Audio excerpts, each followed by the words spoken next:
Death has long been a topic that always makes people ponder, hasn't it? There are many different concepts about death, but is it really the end? If you believe in reincarnation, believe in karma, then this is the clip for you. Today, N.H. Bao will briefly talk about the events that a person goes through in the 49 days after death. According to many lamas from Tibet, as well as many teachers who have taught and written about it, which N.H. Bao has learned and read, the process of the intermediate state is extremely complex. So, what exactly does the soul experience during the 49 days after death, based on the teachings of the masters? When a person is nearing death, they still have consciousness, and not only can they still hear, but they might even be able to see everything, my friends. In fact, even if the heart has stopped beating, consciousness still always exists. Unless we are extremely evil or extremely virtuous, in which case we will immediately transition to realms like the Pure Lands, the heavens, or descend into hell. Besides, the majority of us will pause in a very mysterious space-time called the intermediate state. Because most of us are people whose bad karma and good karma are intertwined, and this moment of the intermediate state is a very special moment. Initially, when the heartbeat of the newly deceased has just stopped, most of us still remember our name, our job, all our relatives, friends, and generally everything related to our life. However, we do not know or have forgotten that we have died. Imagine the feeling at this moment is half awake, half dreaming, and very vague, like we are dreaming. And suddenly, most near-death experiences show that one will immediately see a very dazzling beam of light appear. And because the light is too blinding, most of us instinctively shield ourselves or run away from that light. However, this is a very big mistake because as soon as we run away from that light, when we turn back, the light has already disappeared. But in reality, those who are knowledgeable and have practiced for many years will know that when they see this dazzling light at the very beginning, if we just merge into that light, we will immediately be reborn into beautiful realms of the Buddha, saints, or any pure lands that we have always aspired to during our daily practice. However, the vast majority, very few people can achieve these things except for those who have practiced and are just waiting for the moment of their death to be able to immediately merge into that light. As for the majority of us, we are ordinary beings and do not have the discipline or consistent, uninterrupted daily practice.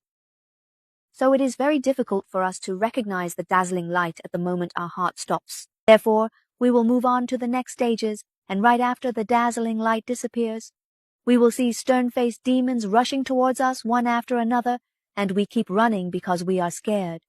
Then, after an unknown amount of time, we realize that we have successfully escaped from the demons and returned to the familiar everyday world. At this point, the consciousness of the deceased is very vague, so we often think that the demons we just encountered were merely a nightmare, and we will continue living our usual life for another 3 to 4 days. Gradually, we begin to realize that there is something slightly strange about this world compared to normal. These past few days, we continue living as usual, still rummaging through the fridge for food. We still talk to the people around us, but in reality, no one responds to us. And it usually takes at least about 3 to 4 days before we suddenly realize that we have died. And when we become aware that we have died, we start to collapse. Some people become confused and distraught. Some cry out. Some feel sad, and they keep calling out the names of their loved ones. But clearly, our loved ones are in a different realm, and they cannot hear the words we scream and cry out like that. It is precisely because of this that we become immersed in attachment to this world and to our loved ones, missing the opportunities to choose a path for rebirth into better realms during these initial days. The journey in the intermediate state lasts for about 49 days. Right from the moment the heart stops, there will be dazzling lights, as N.H. Bao mentioned from the beginning. If we enter them, we can immediately be reborn into the Buddha realms or the pure lands that we aspired to during our lifetime. If we do not enter, we will then see demons or forms that make us confused and fearful. This causes us to flee, and after a while we might think we are dreaming and return to normal life. However, after a while, if we calm down early and realize that we have died, we will observe that various softer colors of light will appear one after another during the first week after we have just passed away. Usually at this time, the deceased will still have 2 choices, to step into the light or not to step into it. If we choose to step into a particular light, it will correspond to different realms in the 6 paths of reincarnation associated with that light. The decision is influenced by the appearance of the lights. At that time, each light represents different realms within the 6 paths of reincarnation. According to the teachings of the masters, we only need to focus on the brilliant golden light, which represents the Buddha or the higher beings or our deities in the Pure Lands. As for the other colored lights, we only need to understand which realm each light represents. We are not encouraged to enter those other colored lights, but rather to focus solely on the brilliant golden light that represents the Buddha or the beings in our Pure Lands. Next, we will explore some other colored lights. The white light represents the heavenly realm, the red light leads to the Asura realm, and the soft blue or yellow lights, if we enter them, will lead us to the realms of celestial beings, demigods, or humans. Or if we enter the gray or dark light, it corresponds to the realm of hungry ghosts and hell. This is just a brief overview for us to know, but it is still encouraged that we focus only on the golden light of the Buddhas and the Pure Lands. At most, we will be concerned with the heavenly realm, which is the white light. As for the other colors, the teachers do not encourage entering them. Even entering the heavenly realm is not encouraged by the enlightened masters because the heavenly realm is very pleasurable. However, because it is so pleasurable and the lifespan is so long, one becomes too focused on enjoyment and play, making it very difficult to have the opportunity to practice. To evolve to higher realms, we know that when we have a bit of suffering in this life, we can practice better, right? But those in the heavenly realm are usually very happy, lacking this element of suffering. Therefore, it is very difficult to practice. Without practice, no merit is generated. Without generating merit, when the merit runs out, those in the heavenly realm can immediately fall to lower realms. They can even fall from the heavenly realm to hell, to the realm of hungry ghosts, or to the animal realm immediately because their merit has run out. Therefore, the teachers say that entering the heavenly realm is pleasurable, but it is like a golden chain, a golden shackle. Different from the realm we are currently in, like the human realm we are in, which is an iron chain. Now, going to the heavenly realm is a golden chain. After the golden chain, you return to the normal iron chain. Therefore, it is not encouraged for you to choose the white light of the heavenly realm. Instead, try in the early days to focus on finding the light of your own deity. It is noteworthy that these lights do not appear all at once, but usually one type appears at a time. For example, on the first day, the white light symbolizing the heavenly realm may appear. At this time, if we choose to step into it, we might be directly reborn into the heavenly realm. However, usually during the first 7 days when this light appears, people are often still attached and have not accepted or do not accept that they have just died. Therefore, they remain in a state of confusion and search for their loved ones, missing their opportunities for rebirth. The first 7 days. When mentioning this, many of you might think that we just need to remember the first dazzling light. Thinking this way is indeed very clever. However, based on the experiences of all the masters as well as those who have gone through near-death states, a person in a soul state will not have rational thoughts like we do now. Therefore, choosing the right light for oneself is truly very difficult and requires going through a process of cultivation. It is truly arduous and requires continuous, uninterrupted effort to possibly choose the light right from the early days like that.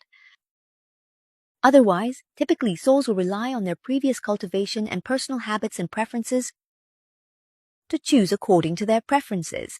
If one frequently engaged in bad deeds while alive, they naturally won't want to step into the bright white or golden light, but will instead run towards dark or black lights, or other colors. Therefore, if one waits until the last minute to make a choice, it certainly won't work, and we will surely be reborn into evil realms, realms that are not good. If in the first 7 days we do not see and cannot recognize the colored lights and are only attached to our loved ones, we will miss the opportunity to be reborn and will move into the period of the second week. From the 8th day to the 14th day, which is the second week, is an extremely important turning point. If someone who has already passed away misses another opportunity, it is very likely that we will lose the chance to progress towards the Western Pure Land and the beautiful and auspicious realms.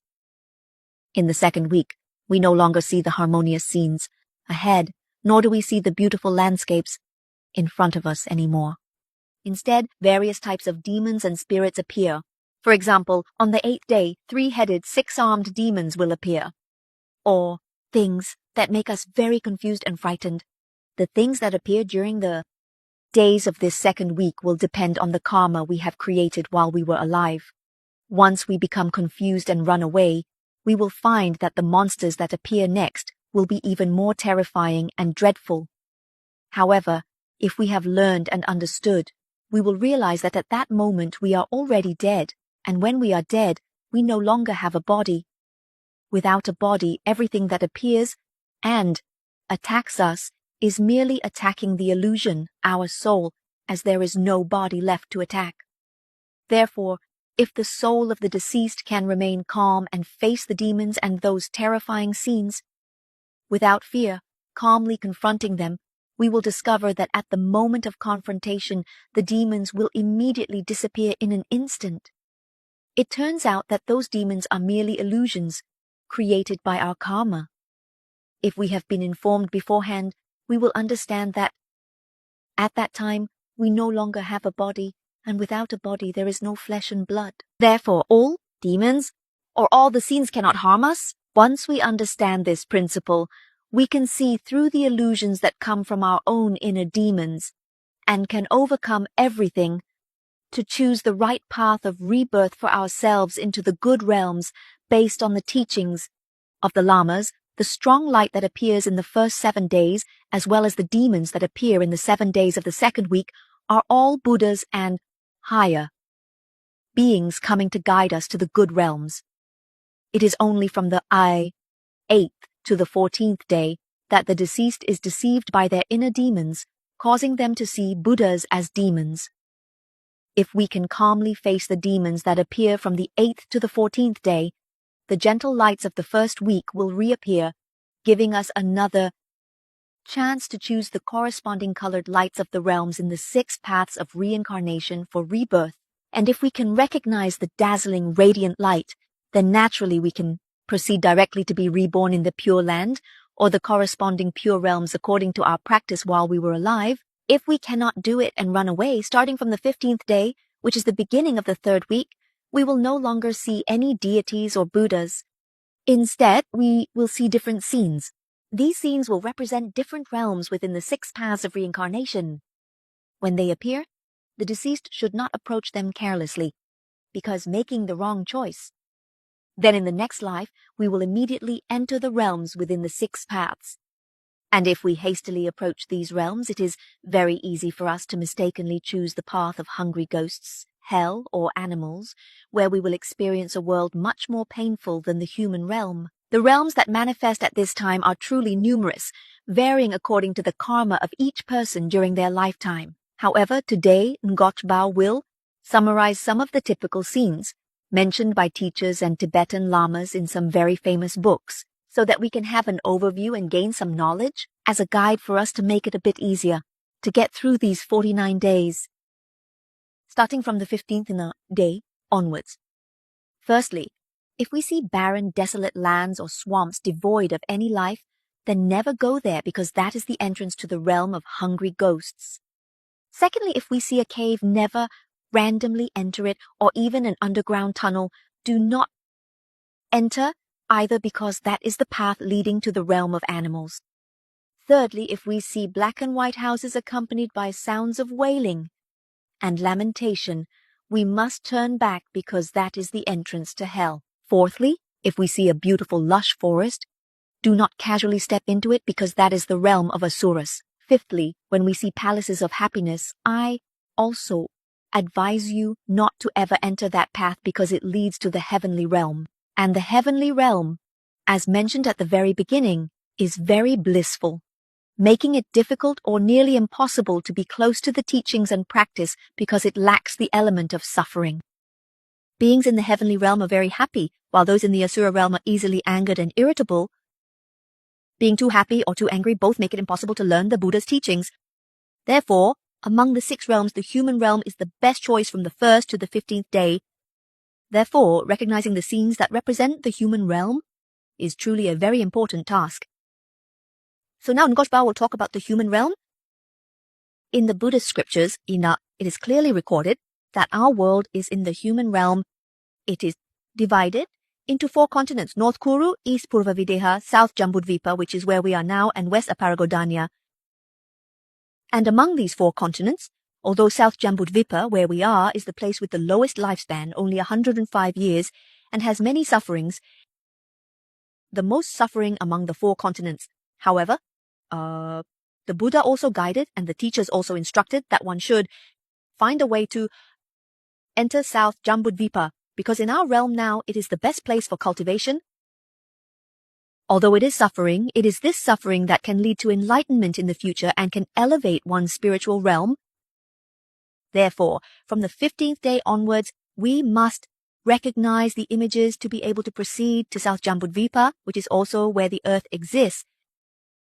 Firstly, if we see the moon, then we must definitely not step in, because the moon represents the eastern continent of Purvavideha. Although this world is extremely peaceful and the bodies are exceptionally beautiful, it is very difficult to benefit from studying and is disadvantageous for achieving enlightenment. Secondly, if we see oxen and horses, we should not proceed because they represent the western continent of Aparagodanya. People in this world, although very wealthy and prosperous, find it very difficult to study and practice, so do not enter this place. Thirdly, if we see other animals besides horses and oxen or swans, we should not approach them because they represent the northern continent of Uttarakuru. Although people who are reborn in the northern continent of Uttarakuru have an average lifespan of 1,000 years, it is very high and they live very happily. But precisely because of this, it is not beneficial for our study and practice of Buddhism. The key point is, among the 4 continents of the world, only the southern continent of Jambudvipa is the best choice, and it can also bring us a step closer to becoming a Buddha. And the sign to recognize the southern continent of Jambudvipa is if we see high-rise buildings and people talking to each other, that is a sign indicating that the southern continent of Jambudvipa is the area where the earth exists. And if we see and are sure that we are not deceived by our past karma, then we can enter here, which is to be reborn into the human realm. And that is the basic and brief theoretical part that the Tibetan lamas and enlightened masters have left for future beings to study, as well as preparing oneself to be able to apply it whenever transitioning realms, without being confused or fearful of this death, and having a direction to follow in the spirit of dying peacefully and being reborn joyfully. In fact, although we speak of theory like this, during the intermediate state, each person will encounter different variables and real situations. No one is the same, depending on each person's karma. Your karmic forces and adversaries will come to obstruct you from seeing the truth, the real scene. For example, you are seeing a white light. You think it's the heavenly realm, but in reality, it's a manifestation of karma created to blind you, to deceive you. In fact, behind it is the black light of hell. If you step into it, you will certainly enter hell. Therefore, to complete the final test of life in the best way possible, there is no other way but to resolve our debts with the creditors and adversaries following us and our bad karma in this lifetime by doing good deeds such as releasing animals, making offerings, helping those in need, etc. More importantly, we must study the Dharma, recite mantras, chant the Buddha's name, read sutras, practice vegetarianism, meditate, etc. Among the 8.4 million Dharma methods, any method is acceptable. All these actions will help you reduce karma and past enemies, so that the 49-day transition is truly peaceful, with fewer enemies and deceit.